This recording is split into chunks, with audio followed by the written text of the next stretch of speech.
Quand vous voyez les mariages là, ça fait plaisir. C'est le côté festif.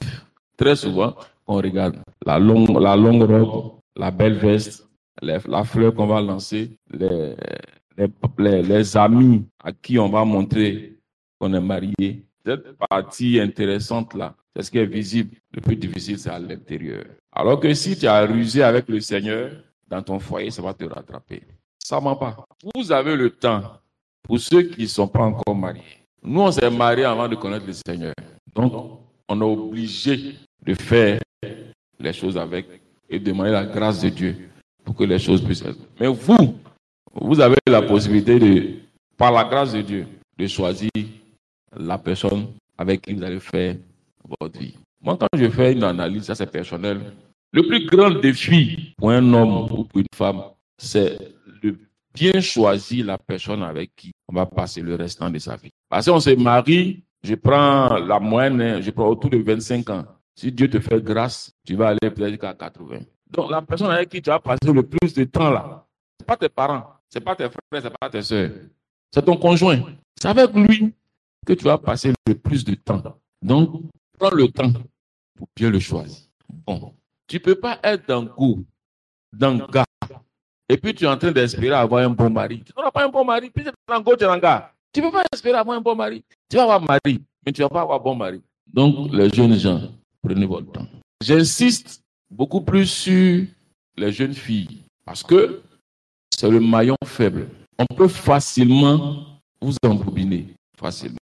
Surtout qu'aujourd'hui, le matériel est devenu, si tu veux, la règle de vie de notre jeunesse. On veut tous être frais, on veut tous avoir les belles choses. Donc, certaines personnes utilisent ça comme appât. Prenez le temps, prenez le temps, prenez le temps. Les jeunes filles, prenez le temps. Parce que même si un homme est intéressé, la décision finale, là, c'est vous. Il va vous approcher, c'est à toi d'introduire ton Seigneur et puis attendre la réponse de Dieu. Retenez une chose, si vous êtes vraiment chrétien, Dieu répond à tout. Je vais revenir un peu sur ma conversion. Quand je devais changer, quand j'ai été convaincu de ne plus partir, quand j'ai été convaincu vraiment d'accepter le Seigneur, j'étais confronté à une réalité. Chez nous, l'église ariste, c'est-à-dire l'église dans laquelle on a été né, on ne peut pas facilement comme ça quitter, c'est pas possible. Donc, quand je devais, c'est un choix délicat. Si je quitte, comment on va réagir? Comment mes parents vont réagir? Non, c'était un choix délicat. J'ai passé près de 6 mois, près d'un an, à demander au Seigneur, est-ce que je dois rester là-bas pour vivre ma vie chrétienne réelle ou je dois partir?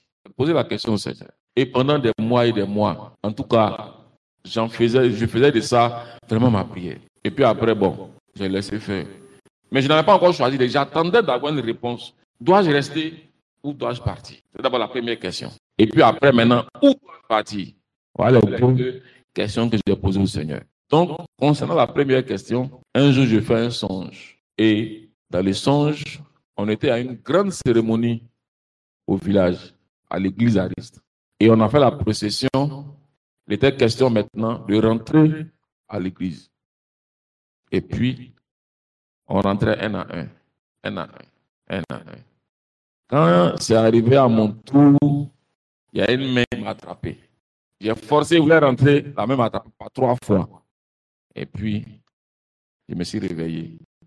J'ai compris que Dieu m'avait répondu. Donc, si je partais, quelle que soit l'adversité des parents, était serein, Dieu allait trouver la solution. Parce que je relève aussi un fait. Je ne voulais pas me mettre en palabre avec mes parents. Dans tout ce que vous faites, évitez, même si vous estimez que vos parents sont chrétiens et parents sont païens, ne vous mettez jamais en palabre avec vos parents. Que si tu dis que tu es chrétien, tu as le Dieu qui est puissant, qui ressuscite les morts. Ce n'est pas le cœur de ton papa ou de ta maman qui ne veut pas faire fléchir. Ce n'est pas possible. Donc, ce n'est pas une raison, parce que le vieux n'est pas chrétien. Il est dans sa logique. Il ne peut pas le comprendre. C'est toi plutôt qui as la lumière qui dois pouvoir le comprendre. Et puis, demander la grâce du Seigneur pour que Dieu puisse l'amener à t'accepter, à accepter ton choix. Et peut-être même que demain, il peut être converti par la manière dont tu as géré la situation. Mais si tu l'affrontes parce que toi, tu estimes avoir la lumière, et puis lui, il est dans l'obscurité, je suis convaincu que Dieu va te suivre dans ton choix. Donc, évitez de vous mettre en parole avec les parents. Et même si vous avez fait votre choix de conjoint, et que les parents ne sont pas d'accord, prenez le temps, demandez à Dieu. Les parents peuvent avoir raison. Hein. C'est ça, les parents aussi peuvent avoir raison. Il y a des choses qu'ils ont vues, toi, tu ne sais pas. Donc, prends le temps, demandez à Dieu. Si c'est vraiment le choix du Seigneur, Dieu va toucher les cœurs, puis les choses vont se régler. Donc, pour revenir au conseil, les jeunes filles, je résume mes conseils en 3 éléments. Accepter réellement le Seigneur. Accepter réellement le Seigneur. Sérieusement. Quand vous l'avez accepté, marchez correctement. Il y aura des difficultés, il y aura des tentations. Je vais vous raconter une histoire. J'ai le temps, on a encore le temps. Il y avait un jeune homme qui était venu dans un quartier et il a vu une jeune fille. Ok. Il a vu une jeune fille. Ok. Et il était intéressé par la jeune fille. On lui a dit que tu ne peux pas parce qu'elle, c'est le haut niveau. Il dit, lui, forcé, il va avoir. Donc lui, il approche la fille. La fille lui dit, mais tu es qui pour venir me parler? Il dit, non, que c'est juste un bonjour. Et puis il demande à la fille, tu vas où? Elle dit, mais je vais où là, ça va t'apporter quoi? Tu vas aller sur d'elle, parce qu'effectivement, là, c'est des grosses voitures, c'est des grandes personnes qui viennent la déposer. Il dit, non, dis-moi où tu vas. Elle dit, bon, il va même me coiffer. Et puis quoi? Il dit, bon, tiens cette enveloppe-là pour tes cheveux. Elle ouvre l'enveloppe. Vous savez combien elle est dedans? 400 000 francs. Il fallait faire cheveux. Non, c'est pour vous dire à quel point, si quelqu'un te veut te faire tomber là, il est capable de tout. Parce que si tu n'as pas le discernement, tu laisses avoir pas ça. Quelqu'un qui donne 400 000 francs pour aller faire cheveux, imagine si tu vas aller au marché, ou bien si tu vas aller faire tes achats. Donc, quand il a donné, au début, on n'a pas fait attention, elle ouvre l'enveloppe. Il dit non, c'est pour faire tes cheveux, c'est juste ça. Elle dit ah. Donc, il a donné son numéro. Elle a donné ça automatiquement. Donc, ils ont gardé le contact. Et une semaine, il ne l'a pas appelé. Attends, c'est pas possible. Quelqu'un me donne 400 000 francs, il ne m'appelle pas. Donc, c'est elle maintenant qui appelle. Ah, bonjour. Il dit oui, excuse-moi, je te rappelle. Ah, il a coupé. Une deuxième fois, elle appelle. Quand elle appelle, il a décroché. Et puis, excuse-moi, ne quitte pas. Hein. Et puis, il fait semblant de parler à quelqu'un. Bon, le projet de 200 millions, là, vraiment, il faut voir, c'est trop petit. Il faut remonter à 800 millions. Ne quitte pas, excuse-moi. Et puis, il continue. Donc, elle a entendu les gros chiffres. Et puis, bon, comme il s'est levé, je te rappelle, il a coupé. 1 mois. C'est elle maintenant qui appelle. Et puis, un jour, il appelle, il lui demande, est-ce qu'elle est là? Il dit, non, elle est disponible. Il dit, bon, je viens, on va aller, elle va sortir. Et puis, bon, il est venu. Et puis, c'est fini. Quand c'est fini, ils sont au moins 2 ou 3 fois. La puce qu'il utilisait, il a cassé ça, il a jeté. C'est fini. Elle n'a plus vu, elle ne sait plus où il est rentré. Ce qu'il devait faire, il a fait. Oui. Combien de fois les femmes sont vulnérables, les jeunes filles, voilà, sont exposées. Donc, vraiment, faites attention. Voilà, si vous êtes chrétienne, restez digne. Attendez le bon moment. Ne vous pressez pas. Je vous dis toujours ici, ne vous pressez pas. Il y a les choses là. Ne vous pressez pas. Quand vous allez vous marier, vous aurez tout le temps. Si vous voulez, matin, midi, soir, vous avez tout le temps. Quelque chose qui vient vers vous, vous êtes pressé pour aller. Hein? Prenez le temps. Donc vraiment, acceptez réellement le Seigneur, résistez, attendez le bon moment. Quand Dieu vous enverra votre mari ou bien votre femme, vous serez heureux. Ça ne veut pas dire que dans le foyer, il n'y a pas de palabre. Mais quand c'est le choix de Dieu, là, quel que soit le palabre, vous allez pouvoir surmonter. Vous allez pouvoir surmonter. Donc vraiment, pardonnez. Laissez l'ego, laissez les gars. Et puis attachez-vous au Seigneur le bon moment. C'est le conseil que je peux vous donner. Merci, papa. Ok, papa. Papa nous a donné des conseils par rapport à nos choix et notre vie avant le mariage et tout. Nous voulons savoir, en tant que jeune fille ou jeune homme, quelle est notre place dans le foyer? C'est-à-dire, on a fini de prendre les conseils avant de se marier. Maintenant, quand on est marié, en tant que jeune fille, en tant que jeune homme, qu'est-ce qu'on doit faire que notre conjoint soit épanoui ou heureux? Ça, c'est une très, très, très, très belle question. Une très belle question. Et c'est que tout le monde s'attend à ce que je dise soumission. Au lieu, il n'avait pas dit soumission. Non, je ne dirai pas soumission. Ce que vous devez savoir en tant que jeune fille chrétienne dans le foyer, n'est-ce pas? Oui. La finalité de tout chrétien, c'est quoi? Voilà. Le salut. Le salut. C'est ça qui doit vous guider dans le foyer. Si je tiens tête à mon mari, est-ce que je suis sûr d'arriver là-bas? C'est ça qui est important. Parce que les soumission, c'est une étape. Vous allez balayer, les jeunes filles de maintenant sont tellement intellectuelles, vous allez balayer ça du revers de la main. C'est le salut. Il m'a insulté, je vais l'insulter. Bon, si je l'insulte là, est-ce que je vais aller au ciel? Bon, si je maltraite ma femme, est-ce que je vais aller au ciel? C'est ça qui va nous guider. Hein? Parce qu'aujourd'hui, je le dis, on est trop porté sur le matériel. Trop. On est tellement porté sur le matériel que dans le foyer, dès qu'il y a un petit manque, on est sur les nerfs. On devient désagréable. C'est des histoires par-ci, par-là. Si je n'étais pas avec toi, j'allais être heureuse. Si je n'étais pas avec toi, j'allais être heureux. Du coup, finalement, c'est comme si c'est le matériel qui nous guidait. Mais tout ce matériel-là, on va le laisser pour partir.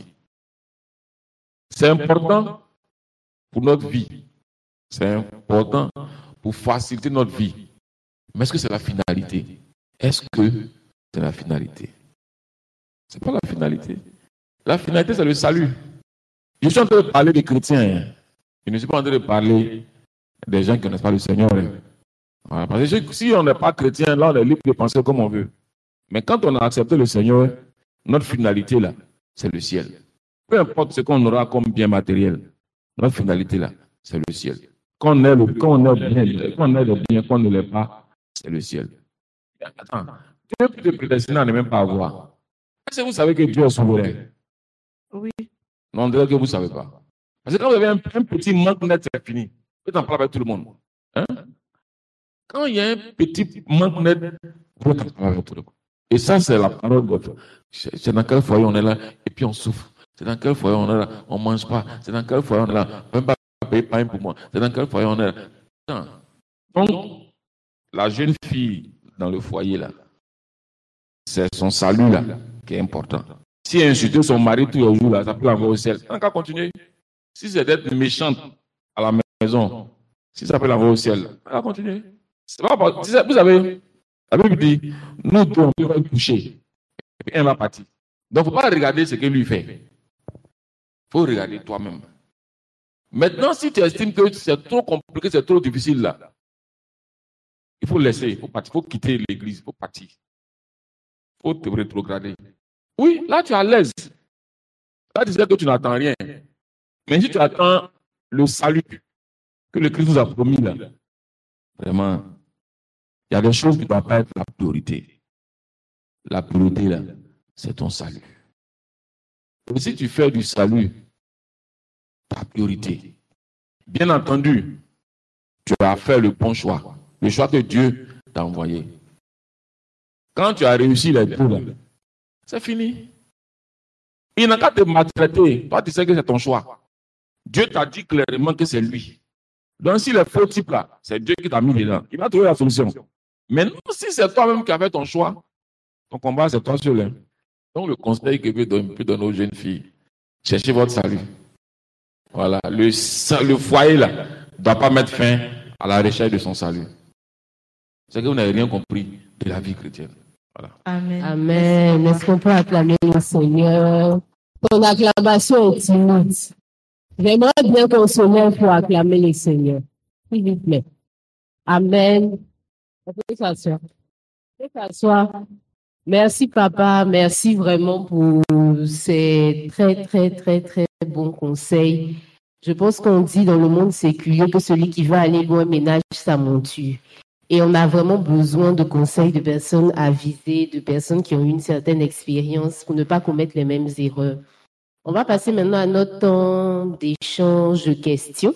Donc, on va poser des questions à papa s'il y a des éclaircissements. Donc, est-ce qu'il y a quelqu'un qui veut poser une question? Il lève simplement la main. Il n'y a pas de timidité, on est entre nous. Il y a des questions. Ok, d'accord. Question précise et concise. Bonjour papa. Moi j'ai une question pour toi. Quand je t'observe de loin, et je vois une certaine force, une certaine assurance, franchement. Souvent c'est parfois déroutant. Donc moi je dis, mais quelles sont les valeurs puis les principes de vie que papa a su cultiver depuis, par exemple, je vais dire qu'à son adolescence jusqu'à présent, qui l'ont gardé, qui fait qu'il a cette force-là, les valeurs. Bon, quelles sont les valeurs que j'ai pu cultiver? Bon, mon assurance, je la tiens du Seigneur. Je la tiens du Seigneur. Voilà. Et je panique rarement. Et puis, je ne suis pas dans les émotions. Voilà. Je prends par exemple, on vient t'annoncer, par exemple, que ton papa est décédé. Par exemple, ça fait mal, mais il est décédé. Tu as fait quoi? Tu as sauté, tu as tombé blessé. Dès l'instant qu'on a dit qu'il est décédé, c'est fini. Il est décédé. Donc, ce que tu dois faire, reste calme. Comment tu as géré l'argent pour faire funérailles? Sinon, tes peurs, tes cris, voilà, pas t'envoyer quelque part. Et puis, l'une de mes sérénités aussi, je veux dire la source, c'est que Dieu m'a parlé, je sais, par rapport à ma vie. Voilà. Je sais où je vais. Donc, voilà. Si aujourd'hui c'est difficile, c'est juste passager. Voilà. Donc, voilà. Et puis bon, si je n'ai pas eu, je n'ai pas eu. Je n'ai pas de ça un souci particulier. Voilà. Ça peut m'inquiéter un moment parce que bon, j'ai une charge à les enfants. Sinon, c'est moi seulement là. Voilà. Merci, papa. Merci, papa. Il y a une question. Merci, papa. J'ai 3 questions. Donc, pour ne pas monopoliser la parole, je vais les donner et puis je pense que Miss Apea pourra vous les rappeler au fur et à mesure. Ma première question, papa, depuis votre conversion, je sais que vous avez vécu beaucoup d'expériences avec le Seigneur, mais moi, je voudrais savoir l'expérience qui vous a le plus marqué. Ça, c'est ma première question. Et ma deuxième question, en tant que responsable de couple et famille, aujourd'hui, dans votre conseil, vous avez dit que les jeunes doivent arriver à bien choisir. Aujourd'hui, vous êtes parents, nous sommes jeunes. Il y a certaines choses que vous essayez de nous dire, mais que nous ne comprenons pas. Pas parce qu'il y a cailloux dans nos oreilles, mais parce que souvent, ce que vous avez vu, nous, on n'a pas vu. Nous sommes de 2 générations différentes. Et il y a aussi certaines personnes qui viennent vers vous pour vous parler de toutes ces choses-là.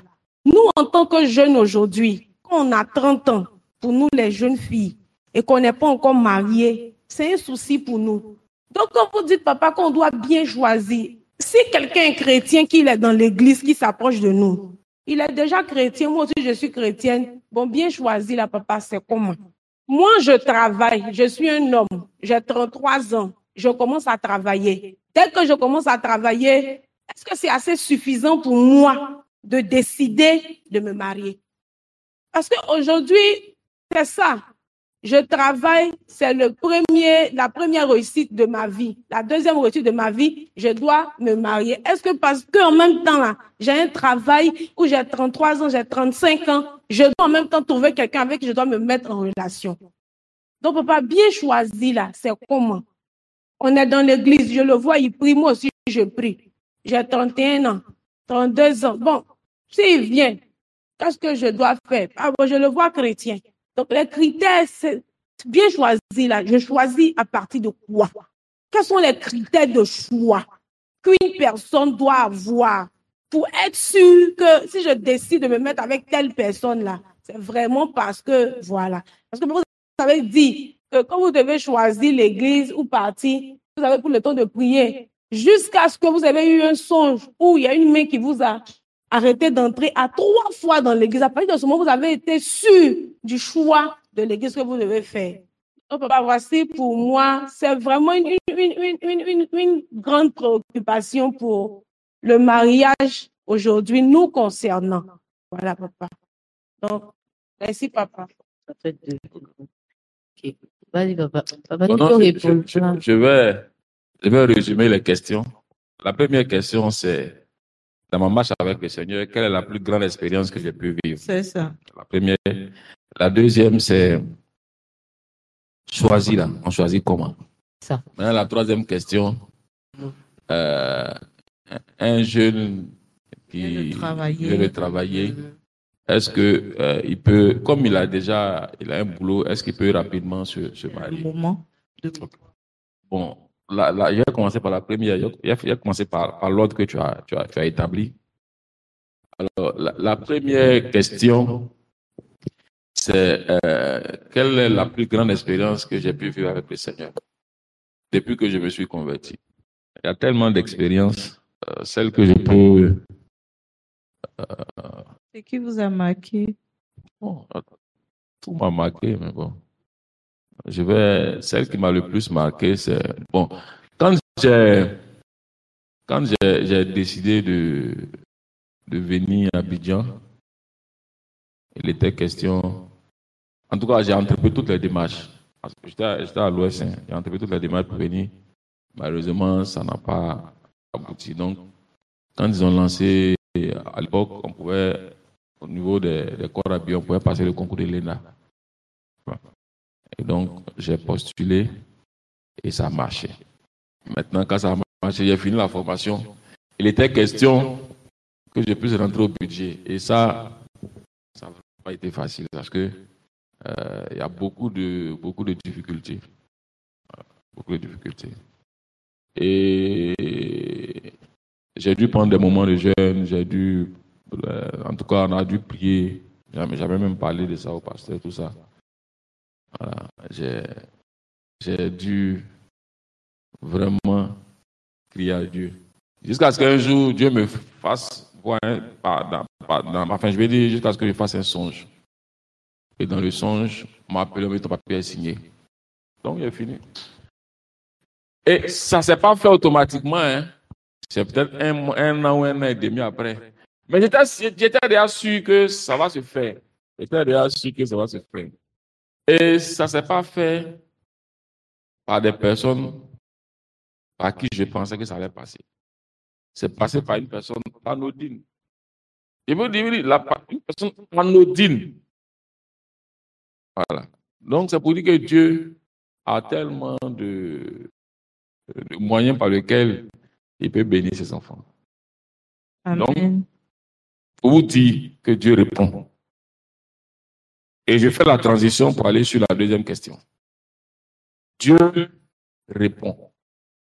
Toujours. C'est parce que le problème, c'est que souvent, on est tellement emballé par la chose qu'on ne pose pas la question. Voilà. Dès qu'on a vu, tout est tellement... On ne pose pas de questions et puis bon, on se lance. C'est quand c'est chaud, on est déjà dedans. C'est maintenant on va demander à Dieu, est-ce que c'est vraiment mon mari? Mais tu es déjà dedans. Tu peux plus te retourner. Donc, pour revenir à la deuxième question, bien choisi là, c'est quoi? C'est pas ça la question, non? Bien choisi là, c'est quoi? Normalement, si vous avez... Je sais que la question que tu poses là, tu ne la poses pas pour toi. Parce que toi, tu as la réponse. Elle a la réponse. c'est pour les autres. Donc, bien choisi, c'est quoi là? Je crois que celui qui suit bien mon raisonnement depuis le début doit pouvoir comprendre que bien choisi là, c'est Dieu qui nous donne de choisir la bonne personne. Posez la question au Seigneur. La bénédiction qui vient du Seigneur n'est pas suivie qu'un chagrin. Si Dieu t'a béni là, voilà. Et je répète, c'est pas parce que Dieu t'a envoyé ton homme ou bien ta femme qui n'aura pas de problème dans le foyer. Celui qui vous dit ça, c'est que c'est un charlatan. Il aura des problèmes. Mais comme c'est Dieu, Dieu même va régler. Et puis vous avez la force de surmonter toutes sortes de palabres. Ne regardez pas à la fraîcheur. Ne regardez pas au fait que le gars il travaille tout de suite là. Ne regardez pas à tout ça. Dieu peut vous envoyer quelqu'un. Quand vous êtes sûr de votre choix, vous pouvez affronter qui vous voulez. Mais soyez sûr dans le Seigneur. Parce que si c'est dans la fraîcheur, vous allez souffrir. Quand vous avez posé la question au Seigneur, et Dieu vous a convaincu dans votre cœur que c'est la personne. Même si à l'instant où le choix s'est porté sur la personne ne fait rien. Mais vous ne savez même pas quelle est la destinée de la personne. Vous ne savez pas. Dieu a tellement de plans. Donc, pour revenir à la question, je vais soutenir la question, par la réponse de la question par un témoignage. Il y avait un jeune homme d'un certain âge, quand même autour de la trentaine, un peu plus de la trentaine, qui voulait se marier dans une église évangélique. Et il n'a vraiment pas voulu se laisser influencer. Il n'a vraiment pas voulu se laisser influencer. Et Dieu l'a convaincu d'aller choisir une église locale quelque part. Il a quitté Abidjan, il allait vers Tengrela. En tout cas, il allait très loin à l'intérieur du pays. Et il est arrivé, il a commencé à fréquenter une église. Et c'est pourquoi il dit, faites attention à la fraîcheur. Souvent, la fraîcheur que vous voyez, c'est pas la bonne fraîcheur. Quand tu as les yeux pour voir, tu peux voir la bonne fraîcheur. Donc, il a commencé à fréquenter une église. Et il avait un seul pantalon, une seule chemise, débraillée souvent, des chaussures percées. Pourtant, il est DG, une grosse boîte à billets. Il s'est fait tout petit. Et il a commencé à fréquenter l'église. Vous voyez, c'est pourquoi il est important de poser la question au Seigneur, de se laisser guider par le Seigneur. Vous voyez, si ce n'est pas Dieu, physiquement, tu ne peux jamais accepter de te marier à quelqu'un qui attend, qui ne peut même pas payer ceci, qui porte pendant une semaine, tous les dimanches, la même tenue, il porte.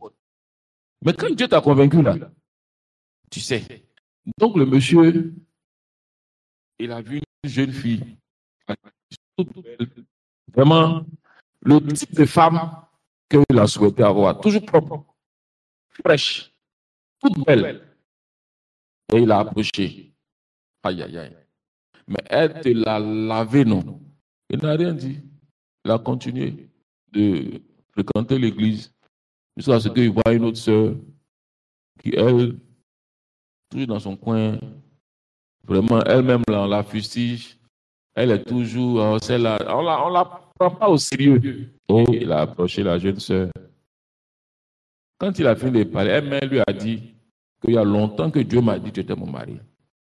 Oui. Non, Dieu l'avait convaincu. Dieu l'avait convaincu.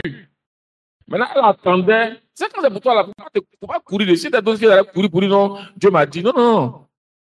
C'est jusqu'à ce que le monsieur vienne. C'est quand le monsieur est venu, ça a confirmé que c'était son choix. Et puis bon, le monsieur dit, vraiment, il n'a pas beaucoup de moyens, tout ça, mais il veut qu'il se marie. Elle dit, que moi, Dieu m'a convaincu. Tu as les moyens ou pas, c'est marié. Moi, ce n'est pas un problème. Tu vois. Et la dame, le monsieur, bon, ils ont commencé à préparer le mariage. Le pasteur même de l'église même ne savait même pas. Donc, à l'église même, ça faisait un peu, attends, un peu de moquerie de façon là. Le monsieur était serein. Ils ont fait le mariage. La dame, elle ne savait pas, puisque le jour du mariage, elle était pour aller faire les soins, tout ça. Donc, elle n'a rien vu. Mais si tu vois les véhicules qui étaient garés à la mairie ce jour-là, on pensait qu'il y avait une autre cérémonie. Elle arrive, elle pense à côté, il y a beaucoup de voitures. Hein. Il y a un mariage avant nous. On dit non, c'est votre seul mariage, pas de deuxième mariage. Ça, ce sont les amis du marié. J'ai dit, vois-tu qui est venue la chercher au salon de coiffure? Elle ne croyait pas. C'est quand tu as fini de célébrer le mariage maintenant, le monsieur s'est présenté. Et il a fait un don à l'église. L'église était en conséquence. Il a donné 5 millions même quoi à l'église. L'autre a refusé là. Au lieu à rétrograder. Il a quitté l'église. Vous comprenez? Vous comprenez? C'est pour dire que le choix, le comment choisir là, toi-même physiquement, tu ne peux pas. Par tes yeux physiques, tu ne peux pas. C'est Dieu qui peut t'amener à faire le bon choix. Et Dieu là, par le Saint-Esprit là, il répond à toutes nos questions. Souvent on est pressé, c'est tout. Si ça met du temps, c'est parce qu'il veut que ça mette du temps. Donc prends le temps. C'est pas toi qui as défini un temps à Dieu pour dire bon, dans 2 ans, il faut que je me marie. C'est pas toi. Tu peux faire des actes de prière. Mais Dieu peut te faire, Dieu peut t'amener à te marier même avant ou après. Un second témoignage. Il y a une jeune dame qui a pris un moment de jeûne sec.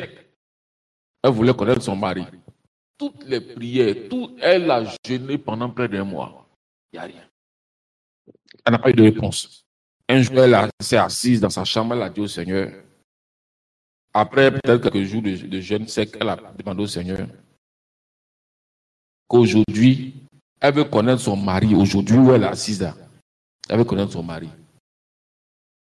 C'est-à-dire que non, c'est la veille. Elle dit le lendemain matin, là, il faut qu'elle connaisse son mari. La première personne qui a venu taper, elle habitait un studio. La première personne qui a venu taper la porte de son studio, là, ça doit être son mari. Hein? Donc, elle est là, 7 heures, 8 heures, 9 heures, 10 heures. Il n'y a personne qui tape à la porte. Elle est sereine. Elle continue de prier. Jusqu'à vers midi, 13h, 14h, il y a quelqu'un qui tape. Elle ouvre. C'est un handicapé de 2 pieds qui traîne par terre qui vient taper à sa porte. Et le jeune lui dit, ah, bonjour ma soeur, ça va? Il dit non, qu'il était de passage. Il a eu envie de la saluer. Et puis bon, le gars est parti. Il dit, elle a fait funérailles. Elle dit, c'est foutaise. C'est pas possible que ce soit lui, son mari. C'est pas possible. Elle a demandé au Seigneur encore. Elle dit, bon, le dimanche, elle va aller à l'église. Celui qui vient s'asseoir à côté d'elle, ça pourrait être son mari. Donc elle est arrivée tôt ce jour-là. Elle s'est assise. Elle a mis un mouchoir à la place de la personne, à la place où la personne doit s'asseoir. Normalement, quand tu vois le mouchoir, tu ne t'assois pas. Donc elle est là, puis en langue. Elle sent que l'église s'est remplie. L'église s'est remplie, l'église s'est remplie, l'église s'est remplie. C'est toujours vide. Et à un moment, elle sent une ombre. Elle sent quelqu'un en train de s'asseoir. La personne s'est assise. Elle a continué de prier. Elle dit, bon, Dieu va me marier maintenant. Elle ouvre les yeux. C'est le même gars là qui est venu s'asseoir. Et il ne pourrait pas arranger les choses. Ce jour-là, le monsieur là, il ne sait pas. Il est vrai. C'est là, il a fait la brequer. Non, lui veut la marier. Là. Elle a accepté parce que c'était le choix du Seigneur. Elle a tout fait. Dieu lui a dit, c'est ton mari. Elle a accepté. Et puis, ils ont célébré le mariage. C'est le jour de la célébration du mariage que Dieu fait le miracle.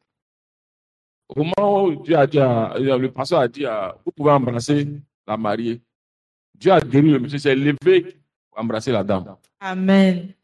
Vous comprenez que si ce n'était pas qu'elle avait obéi, ou bien si ce n'était pas qu'elle était convaincue que c'est Dieu qui lui a donné son mari, elle n'allait jamais accepter. Mais le monsieur est guéri. Donc souvent, ne regardons pas l'apparence physique. Allons au-delà. Maintenant, pour revenir à la troisième question, qui est quelqu'un qui vient de travailler, qui commence à travailler, est-ce qu'il peut se marier? C'est vrai que le travail, c'est un préalable. C'est important. Parce que tu vas te marier. C'est pourquoi il est important qu'on pose la question au Seigneur. Parce que si toi-même tu ne travailles pas, que tu poses la question au Seigneur, et c'est que tu ne travailles pas, il va prendre son temps. Voilà. À moins qu'il il est souverain, à moins qu'il ait quelque chose de particulier pour toi. Il peut te, tu travailles pas, il peut te dire, tu peux te marier. Et il sait comment ça va se faire. Mais auparavant, il faut que tu sois convaincu que c'est Dieu qui est en train de t'orienter. Donc, c'est la même chose, hein, quelqu'un qui vient de commencer à travailler, c'est pas parce qu'il travaille net et que, comme il travaille, il va aller dans l'église, une jeune fille qui est bien, et puis bon, est-ce qu'il connaît sa vie? Peut-être qu'elle a un gars, tu ne sais pas. Peut-être qu'elle a un gars, toi, tu ne sais pas. Elle est bien, c'est elle qui, quand on parle en langue, c'est elle qui donne les révélations, mais elle a gars. Hein? Elle a gars, hein? Et puis, toi, tu dis c'est elle que tu veux. OK. Et bon, on va célébrer, hein? On donne les coups. On te fait, bon, on va célébrer. On a fini de célébrer. Maintenant, dans le foyer, elle a gars encore. Bon, tu vois que ta souffrance commence. Toi, tu as accepté le Seigneur. On ne divorce pas. On ne divorce pas, hein? C'est pas moi qui dis, hein? La Bible qui dit, on ne divorce pas. Si tu veux divorcer, si ton mari ou bien ta femme a fait quelque chose qui t'a pas plu que tu veux divorcer, tu peux divorcer. Mais tant que la personne vit, tu ne peux pas te remarier, c'est Paul qui le dit. Donc, ton fardeau, tu divorces et puis tu pries qu'il meure. Mais tant qu'il vit, tu ne peux pas te marier. C'est pourquoi prenez le temps de choisir. On ne divorce pas. Il y a deux éléments même qui doivent vous amener vraiment à poser la question au Seigneur. Le premier élément, c'est que vous allez faire, c'est pas qu'il y a le salut, mais c'est quelqu'un avec qui tu as passé 40 ans, 45 ans, 50 ans de vie commune. Et puis, on ne divorce pas. Si après, elle est devenue vilain, tu ne peux pas le divorcer. Si après, elle a eu AVC, tu ne peux pas le divorcer. Si après, elle a eu ça, tu ne peux pas le divorcer. Si après, toi, tes saisons tombées, tu ne peux pas la laisser. Donc, il faut prendre le temps de demander à Dieu. Si Dieu a dit c'est lui là, quelle que soit la forme qu'il va avoir, tu vas l'aimer toujours parce que c'est le choix que Dieu t'a mis à cœur. Alors, Amen. parce qu'on ne sait pas de quoi demain est fait. On est en bonne santé là où on est là. On a tout ce qu'on a comme force. Un autre témoignage. Il y a une dame, son mari a fait un AVC. Elle avait à peine la cinquantaine. Elle a 50 ans. Donc, elle est en train d'expliquer à une de ses sœurs qui faisait tout le temps parler avec son mari à chaque fois. Donc, elle disait, tu vois, toi au moins tu as ton mari là en bonne santé. Tu peux faire ce que tu veux avec lui. S'il demande, il faut lui donner. Moi, ça fait 5 ans, mon mari a AVC. Il ne peut rien faire. Je suis chrétienne et pas les dire aussi. Vous voyez, on ne sait pas ce que demain est fait. Donc, quand c'est Dieu qui t'a mis à cœur quelqu'un là, il va te donner la force, quel que soit ce qui va arriver, de surmonter. Une autre question. Bonjour, Papa Koumian. À vous entendre parler, à t'entendre parler, je vais aller sur le pas de mon frère Ange. Il a dit, quand on vous regarde, on sent que vous avez une sagesse. Mais la sagesse, souvent, elle tient de deux choses. Peut-être une mauvaise expérience, ou bien peut-être d'une bonne expérience. On a écouté, vous avez donné des conseils, mais est-ce que durant votre parcours, il y a eu quelque chose que vous avez fait peut-être de façon négative, qui vous a, je vais dire, fait en soi pour Assagi. voilà, pour s'agir. C'est vrai, tout ce qu'on écoute, c'est le côté bling. Parce que, non, pourquoi je pose la question? Parce que nous sommes encore très jeunes. Nous sommes encore très jeunes. Et je pense qu'il y a deux façons de comprendre les choses. Souvent, lorsque une personne qui est sage donne une mauvaise expérience, automatiquement, ça rentre en nous et on peut suivre le pas de la personne. C'est ça ma question. Merci. Ok. Vous n'êtes pas bien. C'est-à-dire que vous applaudissez parce que pour vous, ce sont les mauvaises expériences qui m'ont assagi. Donc, il faut que je donne au moins un son Ah non, vous voulez avoir un son, non? Non. Non, moi, dans mon cas, ce n'est pas les mauvaises expériences. Ce n'est pas pour me vanter, mais je vais dire l'éducation que j'ai eue là a fait que, si vous voulez, j'étais un peu conditionné. Voilà, j'étais un peu conditionné parce que, même à l'école, j'avais un brillant parcours. À l'école déjà, j'avais un brillant parcours. Et puis, en un mot, l'éducation des parents, ça a fait que ça m'a conditionné, quoi. Ça a conditionné le reste de ma vie. Voilà. Donc, c'est ce que je peux dire. Même si vous n'êtes pas satisfait, c'est ce que je peux dire. Une Merci, question. papa. On va prendre une dernière question. Bonjour, bonjour. Bonjour. Bon, j'ai une question un peu compliquée à mon niveau, quoi. Bon, tu n'es pas chrétien et tu croises ta chérie, vous êtes ensemble et par la force des choses, toi d'abord, tu acceptes d'abord le Seigneur en premier et par la suite, elle aussi, elle accepte de marcher avec Dieu.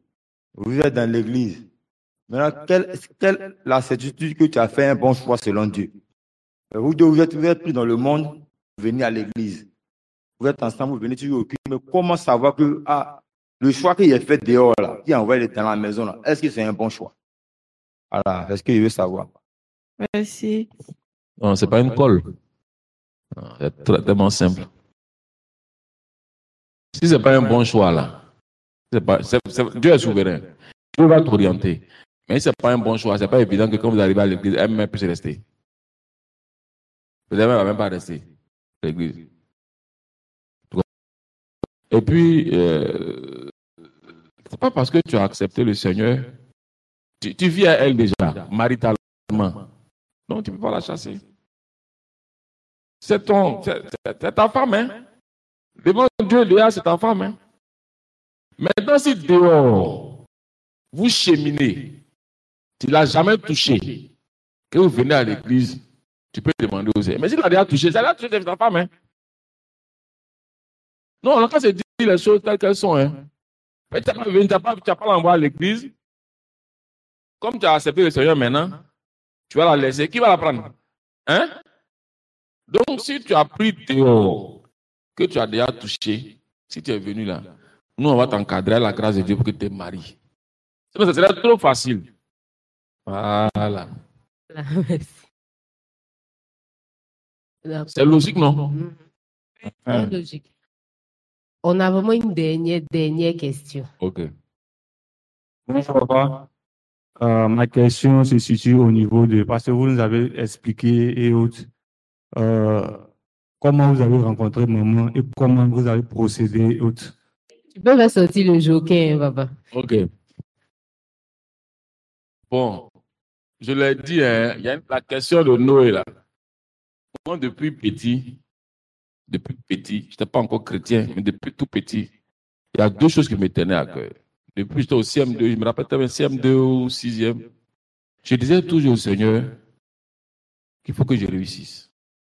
C'était comme à tout moment, je récitais ça. Non, Dieu, vraiment, il faut que moi je réussisse. Non, il faut que je réussisse. Deux, j'ai toujours voulu avoir mes enfants avec une seule femme. Depuis petit.